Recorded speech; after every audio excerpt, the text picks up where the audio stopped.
Every June you watch it happen. Timelines fill up with beach photos and backyard parties and golden hour selfies.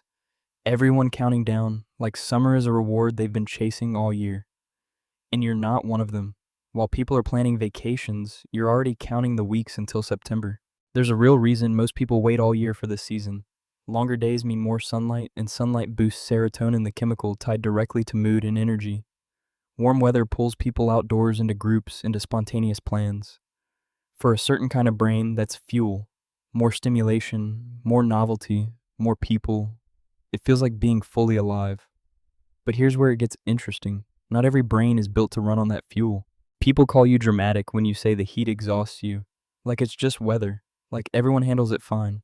And that reaction is more accurate than people realize. Psychologist Dr. Elaine Aron, who spent decades researching what she calls sensory processing sensitivity, found that roughly 15 to 20% of people have nervous systems that register heat, light, and sound more intensely than average.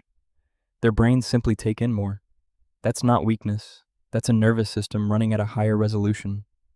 You're not overreacting to summer. You're accurately reporting an environment most people are underreacting to. You've been called rigid for missing your routine the moment summer starts. Schedules break, everyone shifts into vacation mode, and you're the one still wanting structure. That reputation isn't entirely unfair. Summer disrupts routine more than any other season.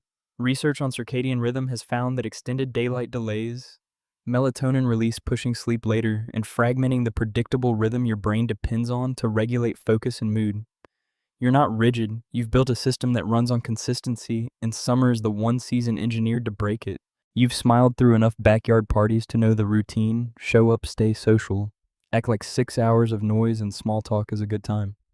People notice when you're not fully in it. They call it antisocial, like you owe the season a performance. One man put it simply after years of forcing himself through every invite.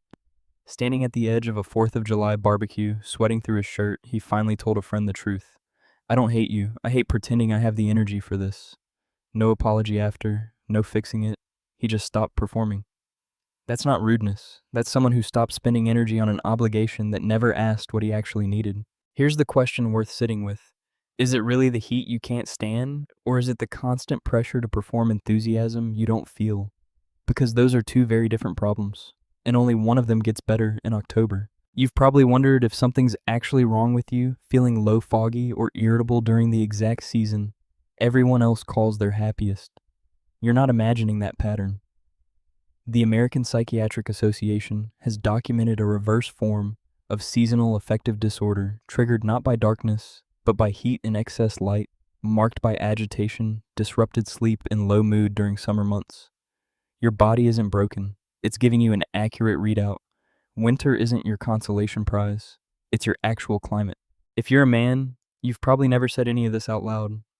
Hating summer sounds like complaining, and men aren't exactly given permission to complain about something as small as weather. So you push through it every year quietly and call it nothing. If this is the first time someone actually explained why summer hits you differently, there's more where that came from. Some people are wired for the loud season, the bright one, the one built for crowds and noise and constant motion. You were wired for the quiet one.